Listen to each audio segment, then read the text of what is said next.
Welcome to the Connected Leadership Podcast Live. Yet another live show for you. So if you're joining us on LinkedIn, on Facebook or on YouTube, please say hello and feel free as we go through our conversation, which I think is going to be really interesting today. Share your experiences, share your insights and thoughts on what we're talking about, and please feel free to post any questions. My name's Andy Lapata. I'm guessing we're connected if you're watching on one of those channels, but just in case, I'm Andy Lapata. I'm the host of the Connected Leadership Podcast.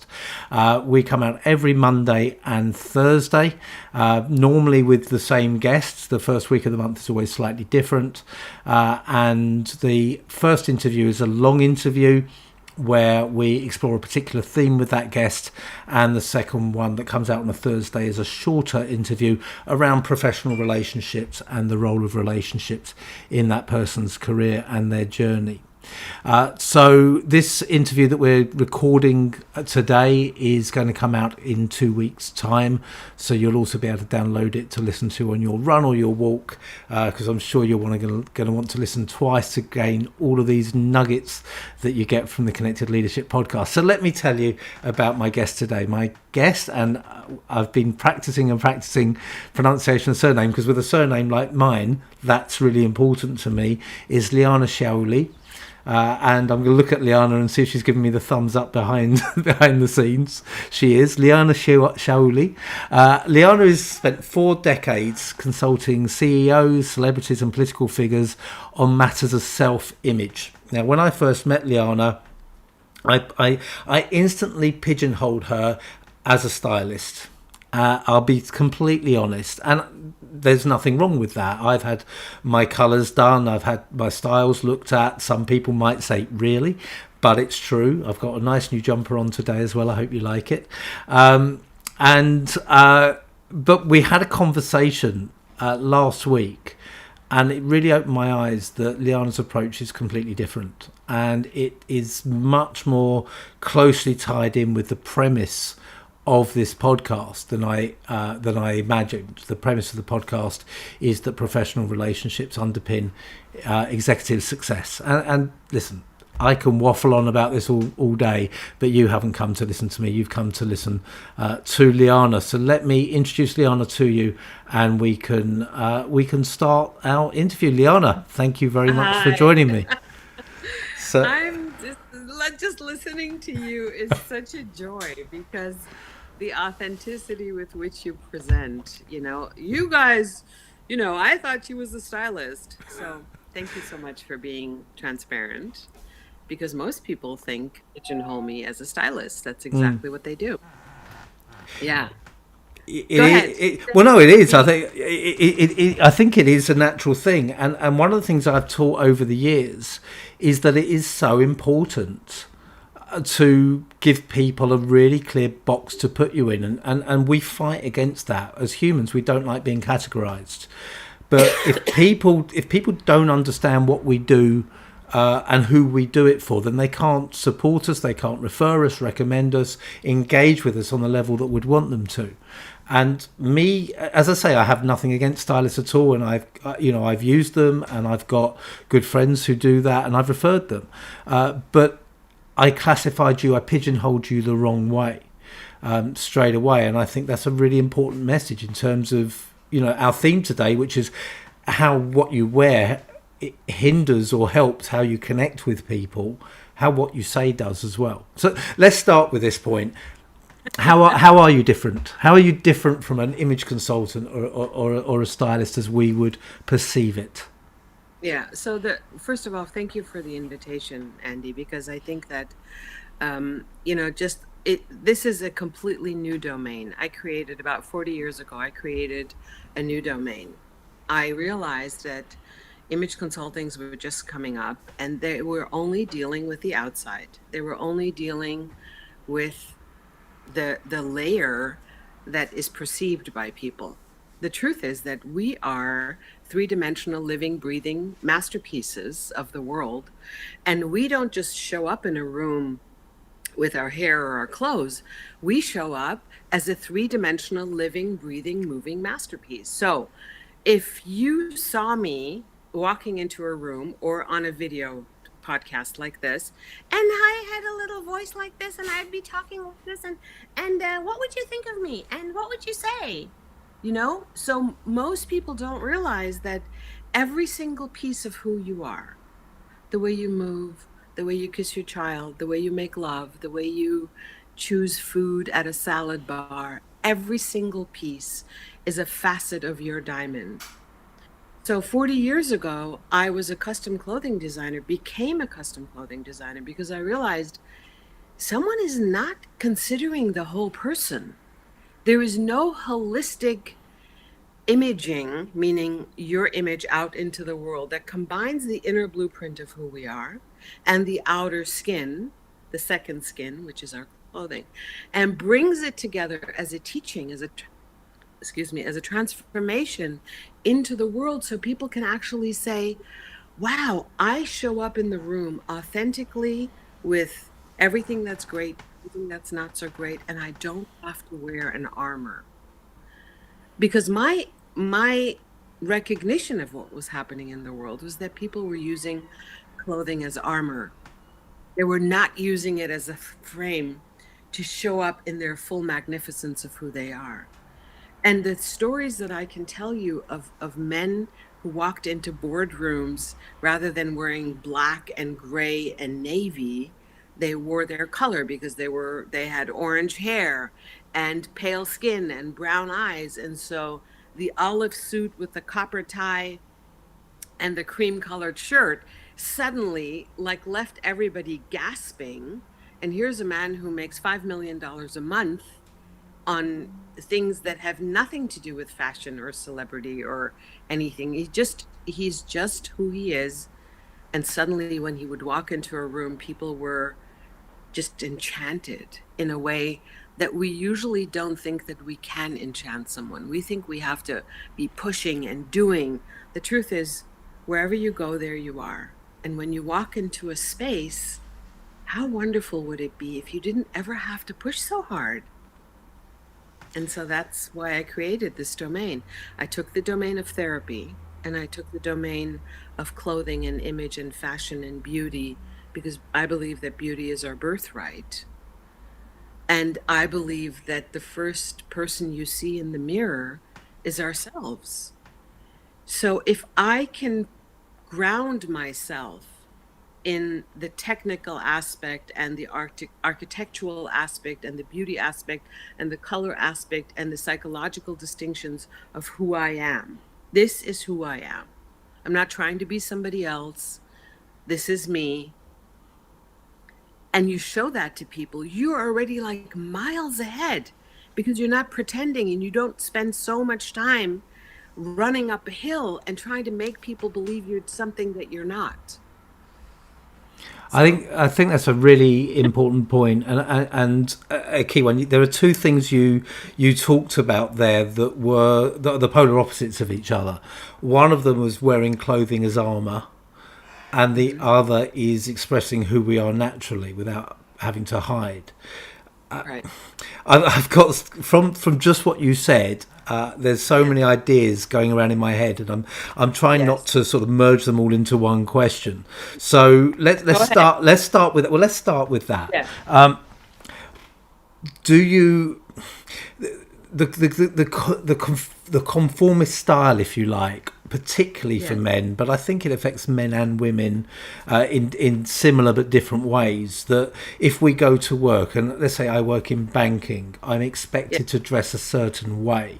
Some people will argue, and I've heard women say it's easier for men because you don't have a decision to make. You've got the you've got the Steve Jobs story where he would wear the same thing every day, so he would not waste time, as he put it, on making a decision on what to wear in the morning. But you've got that uniform that we wear, the conformity of this is what we're expected to do. Is that the armor? Does that hinder us engaging with other people we work with because we're suppressing our natural style, our natural personality? Those are two different domains. So let's talk about one is the domain of what society wants. Okay, society has certain levels of standards, and they want certain things to be a certain way, so that the uniqueness of the person doesn't always show up. We saw that in Russia. I was living in East Germany when I was a young child. It was everybody had to look the same. So this thing about a uniform is, of course, it's easy. It's mindless. And there's no understanding of who the person is because everybody's dressed the same. And a lot of people try to do it that way because it's much easier, like Steve Jobs did. Now, that's the domain on the outside. There's a domain on the inside. There's a domain of whimsy and tenderness and intelligence and creativity and structure. And then there's the voice, and then there's your skin, and then there's all these different domains that are coming up together. So can you imagine walking into a boardroom or a classroom or a university or on a stage, and for people to look at you and just go, and exhale and just go, oh, I like this person. And that person hasn't even opened their mouth yet. So uniform is something that is a little bit like armor, and people retreat into it. Now, when I work with people one-on-one or in classrooms, or even now that everything is online, I say every single piece in your life is emanating from you. Whether you're a boss, whether you're a mom, whether you're going out on a date, all of those pieces have one thing in common: they have you at the base. The path of image therapy, the PhD in design of who you are in the world of image therapy, is this: can you be who you are at your core, authentically and engaging to who you are, seeing the world through your eyes and showing the world who you are through your eyes, and respectful to every situation that you go into? That's the key. The bridge is being respectful. Like when I send Goldie Hawn to the Oscars, she is not going to wear the same thing that Elizabeth Taylor is wearing. Okay? Because they're two completely different people. So the whimsy of Goldie Hawn and the statuesque elegance of Elizabeth Taylor are two completely different worlds. And yet, when they're going to the Oscars, there's a level and there's a standard and there's an expectation to be dressed up and to look a certain way. And I'm using the Oscars because they're just about to come up again. And if it's the boardroom, it's the same thing. Women, when I work with women, and this is women who make, I don't know, $2 million a month. When I first came to America, I had a story of being invited by a very big corporation whose name I can't name right now. And the women in those boardrooms, Andy, were more like men. They had abdicated all their femininity and all their beauty and all their tenderness and all their joy in pursuit of being successful. In my world, the pursuit of success is based on, or the bridge to that is being who you are, authentically being who we are. So if I can use clothing as a frame or as a platter upon which I'm presented or you're presented, then people will recognize this. They will not, the clothing will be completely secondary. I always say to my clients, if the outfit walks in before you do, put it back. If the outfit is who you are, and it sallows your skin, and it takes away the shine in your face and the brightness in your eyes, then people aren't going to listen as well. I think that's so important. Your point about women power dressing, becoming men, if you like. I think whether for men or women, power dressing to impress, has been such a mantra of the Wall Street type business attitude that I rail against, to be honest. And you've really put out there why. On the flip side, working in the networking space for a number of years, I've seen people who use the way they dress to stand out from the crowd. And for me, it's not always authentic. It feels like they're using their clothes as a gimmick.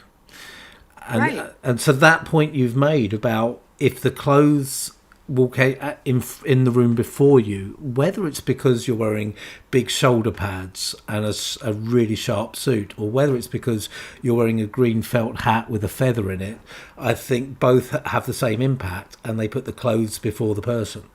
Yes, Andy. And one of the things is that image therapy, the reason why I named it image therapy is because as a custom clothing designer, I've worked with so many people.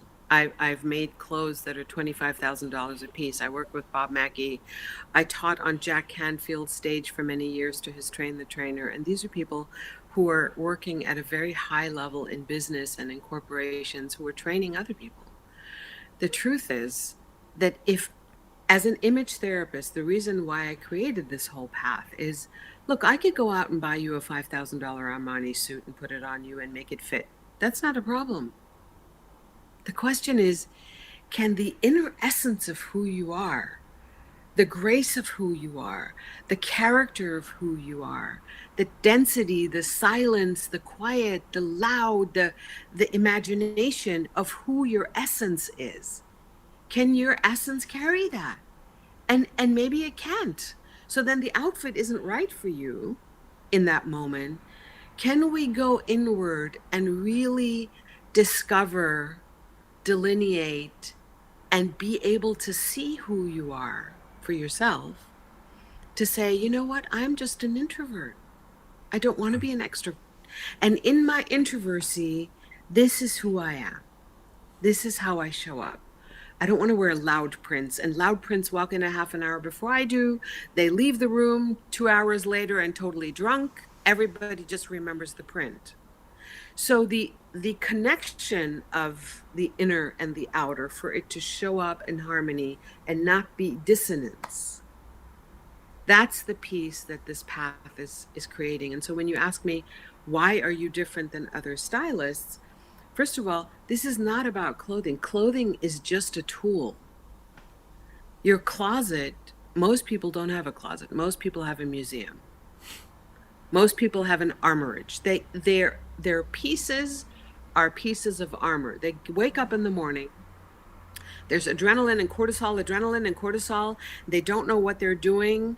They're just going to say, okay, well, this piece works, and I'm going to go sign my $2 million contract. And they're feeling the essence of who that person is being left. They're not coming along. The piece of us as humanity, our humanity, that makes us the most powerful, the sweetness of who we are as people, is being totally left aside. And so this path of image therapy, bringing out the essence of who the person is and being able to make them comfortable, meaning comfort shows up in your face. When you're wearing a tie that hurts and the suit is uncomfortable and the belt is hurting and the shoes don't fit, and it shows up in your face. I don't want my clients to be uncomfortable. I want them to be joyful and relax into who they are.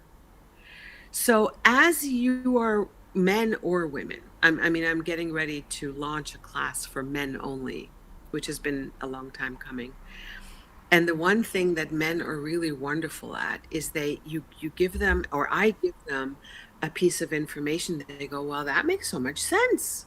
They don't have so much of the psychological push and pull and the history. They don't drag the past into the present moment and allow it to screw up their future. Women do that a hell of a lot more. So why therapy is because we bring the past unknowingly and undistinguished as such. We bring it into this present moment, and then we're not choosing our clothes. We're reacting, or we're protecting, or we're pretending. And most people, or 95% of the people that I know, in my own experience, and this is my assessment, we purchase clothing with our hands and with our nose. We don't purchase clothing with our eyes. We are living, breathing, feeling animals, and emotion, energy in motion. When a cashmere sweater slides over our body as we put it on, that is an embodied action. So don't deny yourself this beautiful, amazing experience every day, morning and night, and morning and night, and morning and night. These clothes, the second skin that we wear, is closer to us than our lover, Andy. It's closer to us than our breastfeeding children. It is constantly talking to our skin. Our second skin is constantly talking to our skin, which is the biggest organ in our body. And it is constantly sending messages to our brain and constantly reigniting old belief systems that we're trying to shove away and push like beach balls underwater. So this path is simple, but it's not easy. And I say that authentically. But we all know that we all know the feeling of putting on, something expensive. It doesn't have to be expensive. A favorite piece of clothing, something that we're particularly fond of, and how that makes us feel. And I think it's interesting that we forgo that in our working lives traditionally, which is the majority of our life, and where the engagement with other people is so important. One of the key areas it's so important to us. And obviously, if you feel good about yourself, if you feel that you're in your authentic, natural place, then you're going to find it easier to be in the presence of other people and engage with them and resonate with them, which is where that connection comes. You were talking about ties and the way ties can be uncomfortable. I had a call last week with Minter Dial, who's a well-known author and speaker in the UK, American guy, but based over here now. And it's the first time we've spoken. We've been aware of each other for a while, and Minter's got his long, straggly hair and loves his music. We spent most of the beginning of the conversation talking about the music. He's a Deadhead, Grateful Dead fan. And he said to me, I used to be tie in the day and tie-dye at night. And now it's just tie-dye all the time. And I love that. I read that. You posted that somewhere. I think I shared it with you after the conversation. Yeah. And just going to your point, Minter in the past, I can't speak for him. Hopefully I'll get him on the podcast and maybe we'll have this conversation. But in the past, he would have, if his natural state was, as he put it, tie-dye, then by wearing a tie, he would be repressing that personality. And trust me, from our conversation, he's not a sharp pinstripe suit and tie kind of guy. I just don't think so. Well, it doesn't have to be. You don't have to be that. See, the conversation that the bucket that this falls in for most people, Andy, is that you have to be the way society is expecting you to be. No, can you be yourself? Can you authentically show up as you? I'm showing up as authentically as me, and I don't have a pair of jeans in my closet. That doesn't mean that I can't be comfortable or easygoing or casual. My casual doesn't look like somebody else's casual. Your casual doesn't, or your dress up doesn't look like somebody else's dress. You know what I mean? So we have so many different types of personalities and people, and when I say be yourself because everyone else is taken, the path to finding you, the architecture, the style architecture of who you are. Style, by the way that it's spelled, STYLE, is an acronym for Seek to Transform Your Life Every Day. And I like that. The personality of who we are and how clothes can be a tool, Andy, people say to me a lot, how did you get to this? How long have you been doing this? I don't know. Have you heard the story of how long I've been doing this? I don't know if I have, so no. So I was speaking on a big stage. This is in 1993 for image consultants, by the way. I was the only one who was a custom clothing designer and a hypnotherapist. And so after a 4-hour session, my mom had said that she was going to be there. And my mom were like this. We had a very difficult relationship. And she's actually the reason why I do what I do. So she stands up and she says, I don't have a question, but I have a comment. And I almost fainted. So I was like, what is she going to say? So she says, in a room of about 120 women, she says, when I was a young woman, I was very sick and I was in bed all the time. I would go from the hospital back to home to my bed, and my little 3-year-old daughter saw that I was so ill. She would go into my closet, pull on the hanger until the hanger broke, bring the clothes and everything to match with the shoes and the glasses, and then she'd pull the covers off my face. And she would say, Mommy, I laid out all your clothes, all the beautiful clothes. Please get dressed, because when you get dressed, you're going to feel beautiful and you're going to feel good, and then we can go out and have fun together. And she said, I could not follow my little girl's invitation because I was too sick. But that little 3-year-old knew that if I would use these tools and get dressed, I would feel better. And she knew the combination. And I know how great she is because I was her first client, and she's the woman who just taught you everything that she knows. And the truth is, I see how people are using clothing. Like, I'll go up to people on the street, Andy, and there was a piece in my book that I talk about how I saw a woman in a store and she was buying black dresses, and I said, no black. So I just grabbed her hands and said, don't do that. 30 years later, she sees me in a room. She comes up to me and she says, you're the reason why I have a son, and I want to just thank you. And I'm like, okay. And she tells me the story of how I stopped her from buying those black dresses. I gave her a purple and a red one. She went home. It was her anniversary. They never left the house. She got pregnant that night. And the day that she was at my speaking engagement, it was her son's birthday. He was 15. And she says, Liana, I had no way to get a hold of you. I didn't know who you were. You were just this crazy person who told me to buy this dress. And that dress is still hanging in my closet.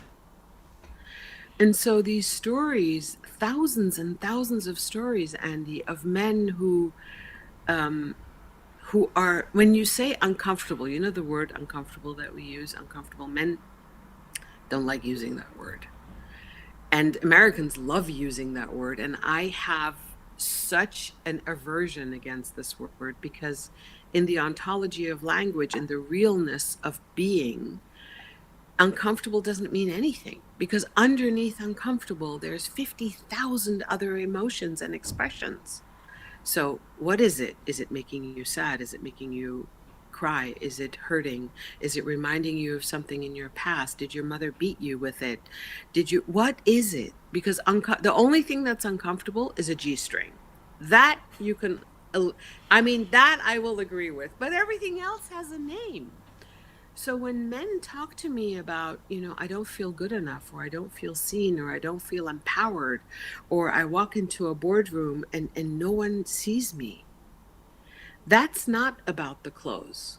That's about the image therapy part. That's about the where are my thoughts? What am I creating that is making me choose these clothes that I look even less seen? That I am even less seen. Do you see what I'm saying? Do you see how the circle, there's a circular or spiral mechanism that begins in my mind. If I'm not good enough, I collapse. Then I go to my closet and I choose clothes that emulate that thought. And then I go out into the world and I say, well, see, I was right. We do hear a lot about clothes making us, wearing clothes that make us invisible or to hide away. And that's exactly that point. Just at this stage, if you are watching us live on YouTube, on LinkedIn, on Facebook, please say hello. You're all being very quiet today. So please say hello if you've got a question for Liana. We'll try and build that in as well, or share your comments. I'd love to hear from you. I want to go back to your first answer. Because in your first answer, you talked about looking at the 3D person and how our clothes help us as part of our 3D personality. We're living at the moment in a 2D world to a large extent, certainly in the UK where I am. I know in California there's talk about some of the restrictions being lifted, but let's face it, it's been a 2D world for most of us, or many of us, over the last year. Well, I guess there's two questions here. Number one is, how do you think engaging remotely, having conversations, meetings, even social engagements via Zoom, Teams, WebEx, etc., has impacted us in terms of our choice of clothing and how we come across as a result? And I would also be interested to know how you think this is going to play out when we end up back in the office. And I'll just say, by the way, Loretta Lipworth has said she's really enjoying this discussion. So thank you. Thank you for Thank you, that, Loretta. Ask a question. Please do ask questions, Please feel guys. free. You know, it's like I want to give you a gift, and we will show you that later. There's so much to learn. So Andy, thank you for asking that question. I believe that this is now the IV and the window into someone else's heart. And for those of us who are teachers and mentors, I was just teaching a class on this. It is a double-edged blessing. I'm not going to call it a sword. I'm going to call it a double-edged blessing.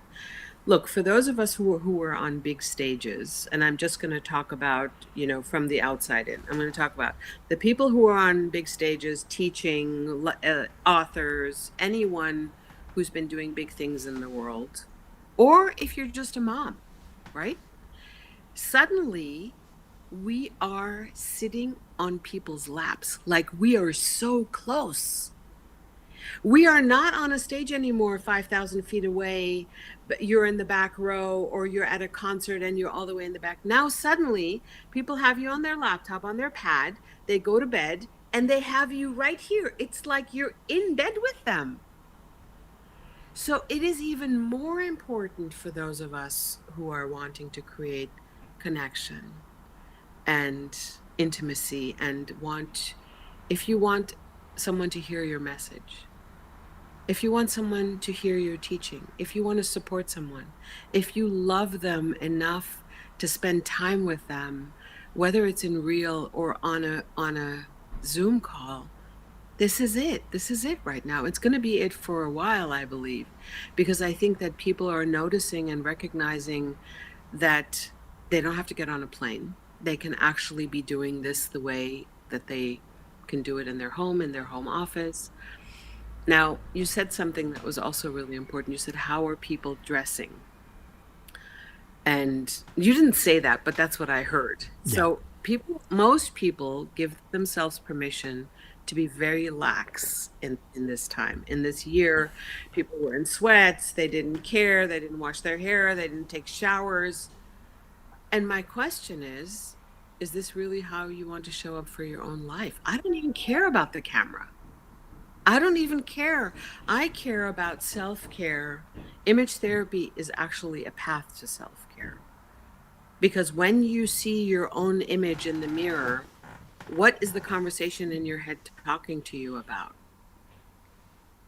Is it kind? Is it gentle? Is it loving? Are you seeking the other person's greatness rather than their guilt? What is it that you're doing? Because the sub-conversation will always show up here. It will. People can see it. Look, we are sensing animals, and dressing, the embodied action of dressing, we as sensing animals, we can see it on the other side. You can see through a camera whether someone really likes themselves. You can see if they're armored. We can hear it in people's voices in between the lines of the words that we're speaking. So the camera, all the camera is doing is amplifying this. People think, oh, this is so easy. I can hide. I don't have to wear pants now. I'm like, no, you can't. Because the truth is that the person on the other side is going to know something's not right. The same way we did when we walked into a room and connected with people. Like, I'm going to try and do this with you. See? Like, the closer I get closer, getting close. So the truth is that the conversation of clothing is coming into the screen. It's subliminal. It's not loud like my words are, yet it's there. So if you're choosing to wear a print like this, let's say, right? If you close your eyes for a second and then open them again, what do you see first? Do you see my face, or do you see the print? Now, bear in mind, we've got a lot of people listening to this on a podcast, so they won't be able to see the print. I just held up a very crazy yellow, purple, and black print that shows up a half an hour before I do. Yeah. So as you're listening to these words, and as you're ruminating, as this is working inside of you, I invite you to just go into your closet and see, is it a closet or is it a museum? How long have you had those items there? How are they talking to you? But just become aware. Look, I have an exercise that I do, Andy, in my year-long program. It's called Liana's Triple A Plan. So the first A is awareness. The last A is action. The bridge to those two A's, awareness and action, is acceptance. And most of us have a really difficult time with the acceptance of this masterpiece, with the acceptance of this body, with the acceptance of what's so. But the truth of image therapy, or the path of image therapy included in that, is, can I be with life exactly the way it is and exactly the way it isn't? Now, for those of us who are getting dressed and we're in business and we want to go sign a big contract with, a huge corporation, when you walk into the meeting, whether it's online or in person, the more comfortable, meaning the more happy you are with yourself and accepting of what's here. I'm not saying you should give yourself a path to not be healthy. I'm saying accepting of what's here and being able to handle and to accumulate or to curate the pieces that will support you on your path. And that's what this path is all about. And the truth is, looking at ourselves naked in the mirror, which is the naked exercise that a lot of us in transformation do, it's like, notice the conversations that are coming up. Now, you can do that at your desk. You can do it in your dreams. You can do it naked in the mirror. You can be sitting at your desk in the office and going, well, what am I thinking right now? Am I really wanting to do X, Y, and Z, meaning take a step into the right or the other direction for the sake of what? For the sake of what am I doing all of this? And the way we do that is the way we do anything. The way you do anything is the way you do everything. And all of our journey begins with wake up in the morning, go take a shower, brush your teeth, make your coffee, put on your clothes. So it's like they go everywhere with us. And they have the opportunity to either make us connect with people or be the armor. Well, let's pick up on this metaphor of the armor, which you've mentioned several times.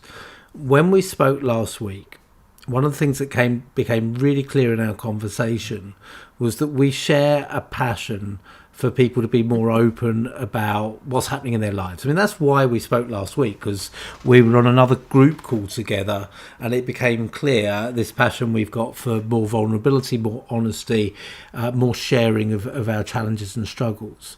And one of the things that you said to me in our call last week was we wear clothing to cover our wounds. And we can have we can have a big shift by opening up and showing the wound, showing the scar.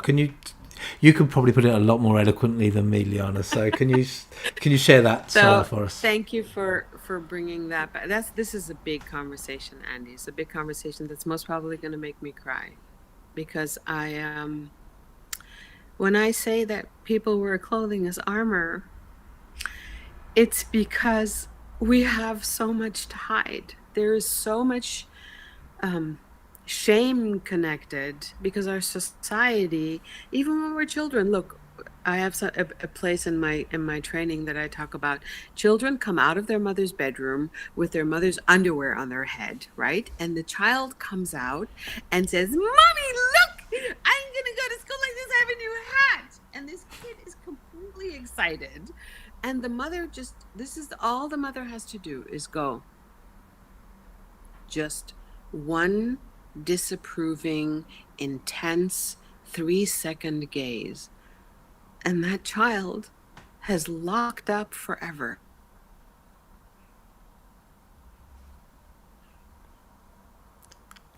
I'm afraid Liana's connection seems to have gone down. We lost you for a moment there. You just froze. So you talked about the child has just locked up forever. Maybe you can pick up from there. Where did you hear me? What's the last thing you The, heard me say? the child, one disapproving look, and the child has locked up forever. Right. And that child is locked up forever. And I see the lockups. I'm the one who gets them when they're adults, yet the child inside of them, the wound is still there. And so the wound hasn't become a scar because the wound is not allowed to be shown to the world. We do not unveil the wound and say, this is what hurts. I get them when they're sad. I get to have the opportunity and the privilege to say, let's go deeper on that. Why do you think this is happening? I had a client who I was in her house and she was doing really well. She was a real estate agent. There was a closet she didn't want to show me. And this is a long story. I'm going to make it very short. The story that she didn't want to show me, the closet that she didn't want to show me, had relics of a very special time in her life. And she just sobbed, sat on the chair, and didn't want to tell me what the story was. So I said, look, I'll tell you what the story is. I said, you were a prostitute from 1985 to 1989, and these are your trophies. These are the trophies that the men purchased for you. And she said, yes, I did. And I needed to do that because I needed to build a new life for myself. And I said, so this is so many years later. Why are you still holding on to these trophies? You know, we do when we have a wound or something that we're ashamed of, we try to cover it up. We either stick it in the closet and cover it up, and it's emotions that it shows up. Our emotions are in German we say Wegweiser. They're the guide that shows us where to go. And the harder the emotion is to feel, to emote, to be real with, the more cheeses down that road. And so my essentially, I'm the path to the butterfly maker. And I'm not the one doing it. You are. The client is the one. Because your willingness to unleash the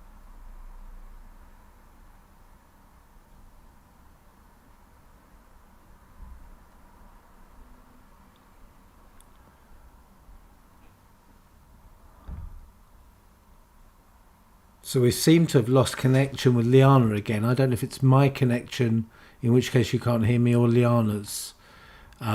Stick with us, and we'll hope that Liana comes back very quickly.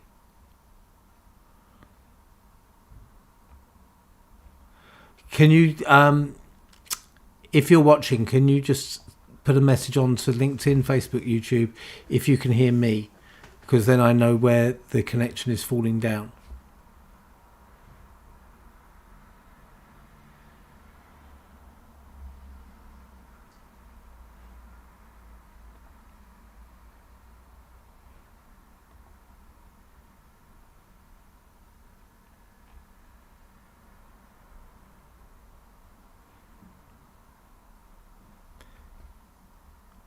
You can hear me. Thanks, Anu. Okay, so Liana's connection's gone. She's just dialed off the call. I'm hoping she will dial straight back in again. So thank you for all of your contributions in the meantime. It's the first time this has happened since I've done the live broadcasts. Here we go. Liana is just calling us back in. So fingers crossed we will be back. Liana, you're back with us. We've got... I don't know. I could see myself, but yeah. I couldn't see you. And you see, my problem is I don't know if I've gone down or you have. I just know it's gone down. But our various listeners on LinkedIn and Facebook and so on have reassured me that they could hear me, but they'd lost you as well. So you were... Well, what I was saying is, yeah. I was talking about the wound. So what I talk about is that a wound is the shame that is attached to the wound, right? By the way, there's a distinction between shame and guilt. And the distinction is guilt is I've done something bad, and shame is I am bad. In the instance that the child walks out of their mother's bedroom with her underwear on his head, the future of a child is in that mother's gaze. the future that the child creates for itself. And it only takes one gaze. I know that may sound very strange to people, but I have so many clients, Andy, and I have so many stories. One of the stories is a client of mine who didn't want to wear purple, and she had purple eyes like Elizabeth Taylor, lavender.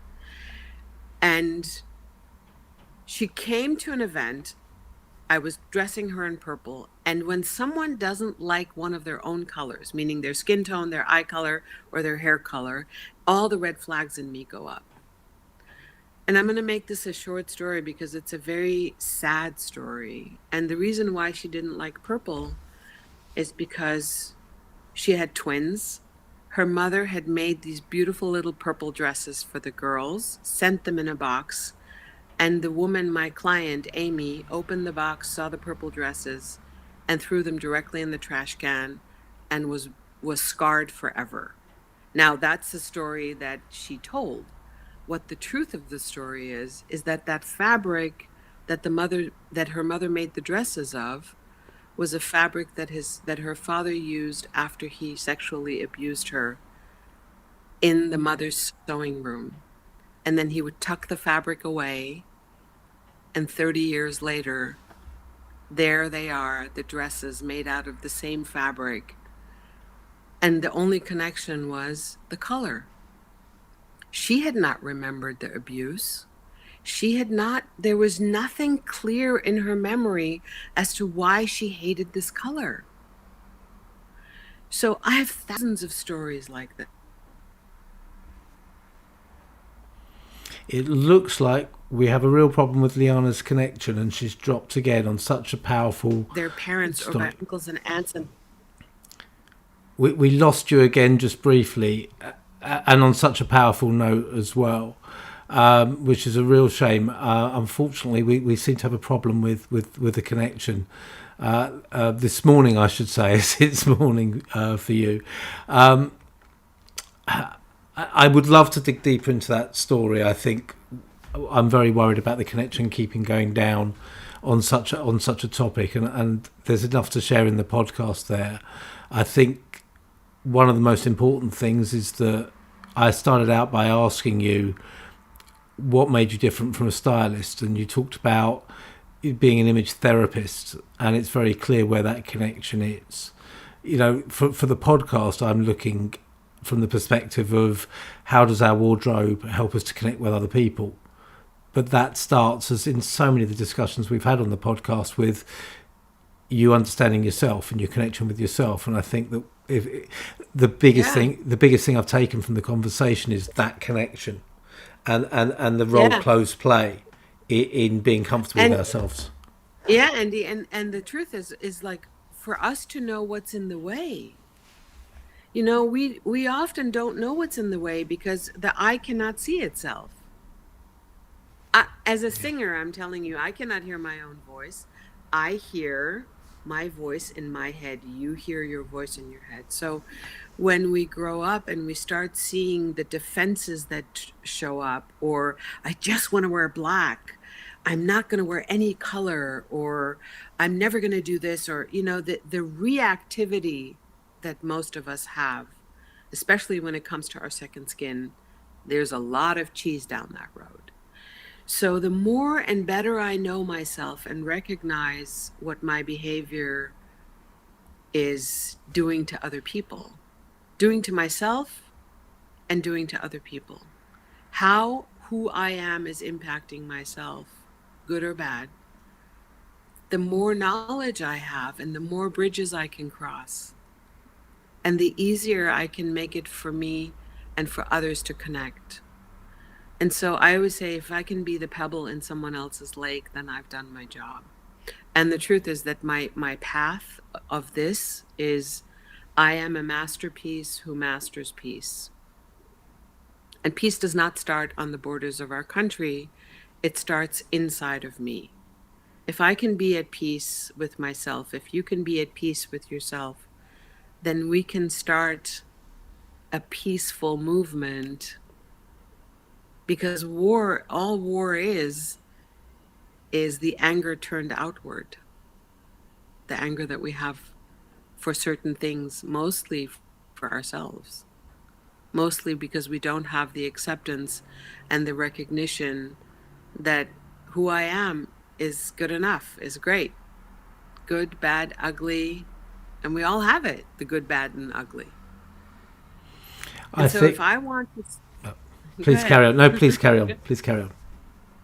If I want to have good connections with other people, if I want to create a better world than I came in, if I want to leave the world a better place than I came in, which I believe most of humanity does, then self acceptance and self expression and self discovery, that's what this path of image therapy is about. It's going inward so that I can see what I'm capable of, what I can trust myself with, and bring that into the world. And the conduit to that is clothing, because we don't go anywhere naked. I think that's a lovely note to finish the main podcast on. I'm going to say goodbye to you for the podcast now. And then I've got a question or a comment from LinkedIn that I want to share. And we'll move on to the second podcast. And I also know that you got a link that you want to share with everyone as well. So we'll make sure that we do that before the end as well. So first of all, just for the podcast, Liana, that is a great note to finish on. So thank you very much for joining me. You'll be back on Thursday to talk about the role of professional relationships in your career and on your journey. But thank you for now. So that's my this is the behind the scenes bit with all the editing I have to do afterwards to make it look seamless. We have a comment. Unfortunately, I don't know who it is because it just says LinkedIn user. But it says, Liana, appreciate your take on this subject matter. Being comfortable in one's own skin and with one's own self in life is a struggle for most humans in my experience. This is the reason public speaking scares so many people, for example. Interesting that we are so judgmental of others when we are so insecure with ourselves. Right. And I really like that particularly that last point. So wise and so true. And if you're still listening, tell me who it is, because I can't see your name. Yeah, I would love to know what. First of all, that is encapsulating the reason for why I do my work. Okay, because the truth of the matter is, I always say what I'm doing to others is what I'm doing to myself. So if I'm judging someone else, my first inclination is to go, wow, if you spot it, you got it, kind of thing. Like, if I don't like someone else's behavior, what is it that I'm doing that's similar to that, or like that, or can I be doing that? Or if someone pisses me off or is a thorn in my side, then why are they being a thorn in my side? And which, by the way, has created a whole line of training and teaching, because I don't coddle my clients. Like, when someone comes into a group or into a session or even online, I say, well, look, here's the deal. We can cut this short. We can just go straight to the point, or you can spend 10 years on a couch with therapy. Which one is it going to be? And I think we all don't have enough time to be coddled around certain issues, And the thing that I appreciate most about my students and my clients is that their willingness to grow, their willingness to shed the armor, their willingness to be transparent to themselves first and foremost, and then to say, wow, man, I've done this. I've had 80-year-old women sit in my workshops, Andy, and they've cried because they said, where were you, Liana, when I was 25 years old? Why aren't you not teaching this to children, which I am today?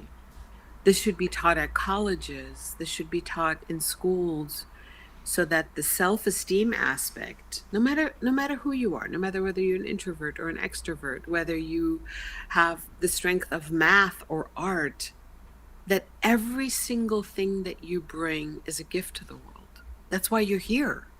That's why we're all here. The symphony of nature consists of all these diverse notes, and us covering up our note is not going to make the symphony sound better. Perfect answer. I think it's come through really strongly throughout the conversation, just the importance of the topic, and that it's where I started out. It's about a lot more than the clothes that you wear, and the colour being right. Let's move on with the Thursday podcast. So for those of you who haven't watched one of these live broadcasts before, or listened to the Connected Leadership podcast before, first of all, where have you been? But we, as I said at the very beginning, we have the interview that you've just heard goes out on a Monday, and then the interview we're about to conduct, which is much shorter, goes out on a Thursday, for people who just like the little extra bit of content. We type more closely into the nature of the podcast, and it's also for people who are in a rush and can't listen to a long podcast. Irini Rodis, who I went to college with, says, "This is wonderful, thank you." Great to see you join us, Irini, on Facebook. So, Liana, we're going to start off. I'll get my clock going again. We always start off by asking our guests the role professional relationships have played in your life. So can you just share how they've had an impact on you, please? Wow, so many. I mean, do we start, like, I'm 61 years old. Where do we start? Professional relationships. I want to share a story that a professional relationship. So many of the professional relationships have played roles in my life in ways that didn't even come out till 20 years later. But the one role that has been really impactful in my life, and I'll tell you why, is Jack Canfield. So Jack Canfield, the chicken soup of the soul, had no idea who I was. I was this, I was in his world a stylist. And his business partner, Patty Aubrey, had come to me for a session because she needed to win a lawsuit. And I had the opportunity to dress her. She went to court. She won a $15 million lawsuit, and that was it. And she's like, "Oh my God, this woman is amazing." And so Jack put me on his stage, not having any idea who I was. And he did that because he trusted and heard a story that he thought was important. And that professional relationship changed my life.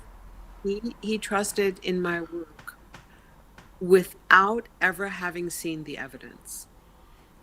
And I think we don't do that often enough. I do it now because his work and his trust and his opportunity that he gave me changed the path of my work. And years later, when we were in Croatia on a cruise together, we had both had a glass of wine, and we're sitting on the deck and we're seeing all these stars, and there's a cloud covering the stars. And I said, "Jack, wouldn't it be great if I could just go there and move the cloud away, and so we could see all the stars?" And he says, "But Liana, that's what you do. You are on a mission to uncover 1 billion stars with your work, and you're doing it." And I think that we all need people like that. We have people like that now. You and I belong to the mentor program. We are all in relationships, maybe a little later in our life. Debbie Heiser is one of those people who sees the good and the amazing and the magic in others and brings it to children all over the world. I do it with kids.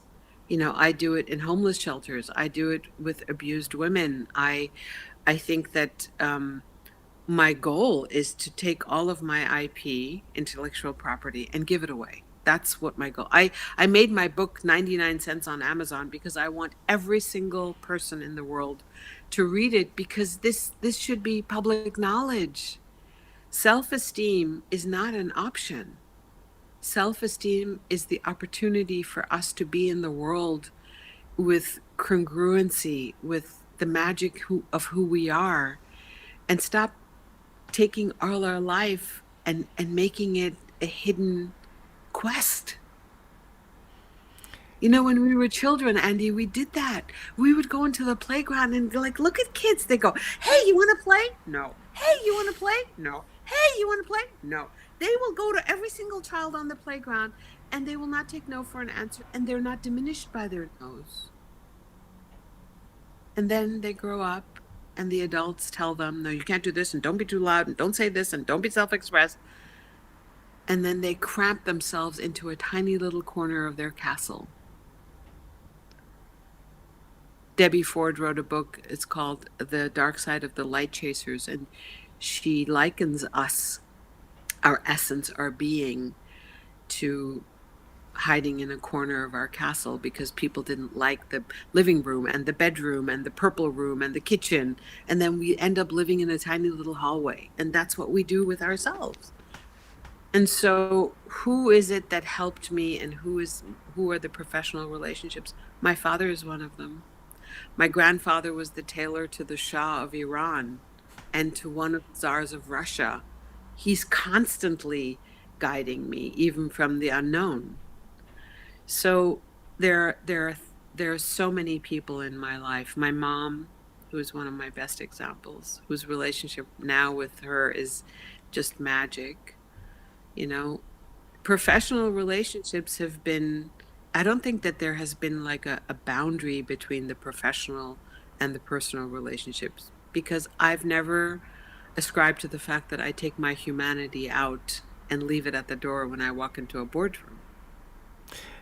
Yeah, that I love, and what's really interesting is that on so many of these podcasts, people have talked first. The question is professional relationships. People have talked first about their parents, and Right. it's I'm a great believer that professional and personal relationships blur, and that's the magic spot when you reach that level with someone where they'll support you whatever part of your life they're engaged with. It doesn't matter. It's the person we connect with, not the job title. I also want to pick up from that. You talked about Jack Canfield showing faith in you despite not having seen your work before. And I think that faith has come up as a topic on more than one occasion in this answer as well. And we need people who will lift us, who will believe in us, because you talk about the chipping away as we grow up, as we move out of early childhood. It's not just adults, it's not just our parents telling us you can't do something. It's teachers, it's classmates laughing if you get the wrong answer at school. It's all these things that inhibit our natural tendency to take risks or be open or to share what we're thinking. And when you've got someone like Jack Canfield showing faith in you, that starts to rebuild what's broken. I should just say, so I was just going to say, a Hardy White says, "Great to see you, mentor Liana." She's watching She is from one of my Chicago. One of your mentees. yes, she's one of my mentees. She's in my Fantastic. year-long program. Yeah, Hardy, thank you for joining us. So it's lovely to talk about all this positivity. We need to learn from where things go wrong as well. We can't imprison ourselves just in a place of only yes, focusing on what goes absolutely. right. So where have you? You and I had this. You and I have this conversation about the wound, Andy. I mean, Indeed. I feel, and I am on a path now, and I hope you will join me on this path. I actually woke up in the middle of the night thinking about it, and I had to write stuff down. So the fact that we, as leaders especially, do not show up in our wound. We show up, like you said, with our scars. We don't show up with a wound. So can I ask you this? I'm going to interrupt you now because I want to ask you this. Because we talked about this at some length on the Monday show. Specifically, I want to look at where the wounds are that you can share in terms of the relationships you've had professionally and what you've learned from them. So where have things gone wrong, and what have you Yeah. taken away from that? Yeah. So I think that the the the nexus, or the portal, or the foundation of what can go wrong in my world has been communication, or the lack thereof. Everything in my world, or I think that in the world, that's my experience or my assessment, happens in language. And for a person who speaks 5 or 6 languages and a ton of other accents, I can tell you that words in my world are very, very important. And I've made tremendous mistakes in lack of communication with clients, with other thought leaders. And the thing that I learned from the mistakes, and I'm still learning, is to actually acknowledge that it was my mistake. To actually say, "Oh my God, I'm sorry. I put my foot in my mouth. Wasn't thinking. My head was somewhere else, and I don't know why that came out of my mouth." And it's not just in professional relationships. It's like I have personal relationships that have been extremely challenging. And the other thing that goes along with that, Andy, that has been a really big blessing, which I can't always do, is, and I'm still learning, and I think I'll learn till the end of my days, is to acknowledge what was going on with me, that it doesn't have anything to do with the other person. Because the minute I put it back on the other person, I'm not taking responsibility. And responsibility in my world is the biggest teaching. Response ability, the ability to respond with grace, to respond with kindness, to take my issue, to take my part and say, "I'm sorry," without saying, "Yeah, but I did it because you did that, and I did it because you did this, and this happened because of," those are excuses. And I will tell you that what it's done for me and keeps doing is a huge sense of empowerment, a huge sense of I'm creating a lot of trust in my own self. That when things go wrong, I know that I can show up with vulnerability. And I know that when I say I'm sorry, or when something goes wrong, that I don't look to someone else because there's no one out there. That I created it. Even when I'm right, I'm wrong. My friend Tom Feldman says this a lot, that even when I'm right, I'm wrong. Because if the outcome is dissonance and the outcome is disconnection, and this is what all we're talking about is connection, personal and business. If the outcome is a disconnect, then who cares if I'm right? Who cares if I'm right? And Marianne Williamson always says this. She says, ego speaks first and ego speaks loudest. And the truth is that when I feel that I need to be right, I know I'm on the wrong track. Because it doesn't matter. For the greater good and for the sake of the greater good, for the sake of my community, my family, the love of my child and my grandchildren, for the love of a friend, is anyone going to care whether I was right? Am I going to care whether I was right on the day that I die?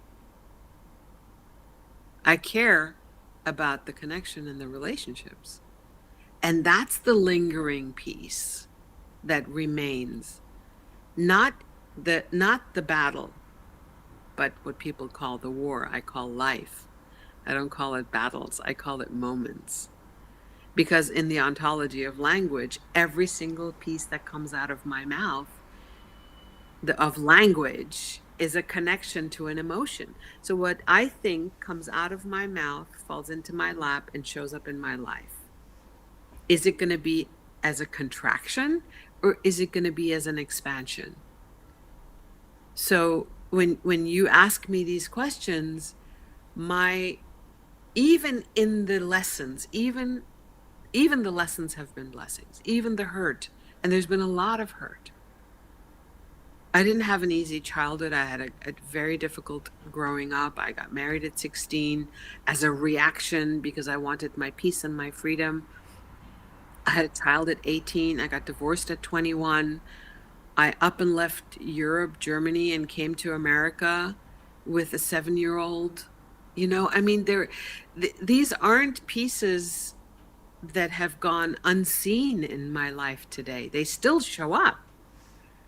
And the difficulty still shows up. And the question or the blessing in all of this is that I know moving forward, I'm going to make mistakes. It's not the question of, am I going to make mistakes? It's a question of, how am I being with them? How am I experiencing the aftermath of a screw up? And I will screw up. I can tell you, I know that I will. And we all do. And we all do. So, last question. Because I'm very aware of the time for people listening to this. So, resources. I always ask people coming onto the podcast which resources have had the biggest impact on you. Would you like to recommend? You've mentioned a book already, but books, talks, podcasts. Which ones stand out for you or really making you buzz at the moment? I know this may not have any, you may not be expecting this, but The Moth stands out for me because it's a storytelling podcast. And not only love it because I am a storyteller, I love it because the diversity of stories that are showing up. I listen to the Moth Radio Hour. I love Debbie Ford's book, The Dark Side of the Light Chasers. I do a lot of work around the brain. I love Joe Dispenza's work around the brain. I'm just very curious about the brain. I'm curious about emotions. I'm curious about trauma. So any kind of trauma work. I'm doing a lot of trauma work right now, breath work, trauma work. Every year I do something that's difficult for me. I get outside of my comfort zone. So last year, 2 years ago, I did a singing quest, even though I'm a singer. For those of you who are listening, if the thing that I would want to share with you is do something that you don't know how to do. Listen to things that are outside of your purview. That's the only way that we're going to grow. I'm not going to grow if I can do something better that I've already been doing for 30 years. That's not going to make me grow. So I listen to people that don't have the same opinions as I do, because I can learn. I can learn from another's perspective. Jesus, there's a place in the Testament that says Jesus turned the other cheek. For me, Jesus turning the other cheek only means that he changed his perspective. That's what that means, the metaphysical part of it.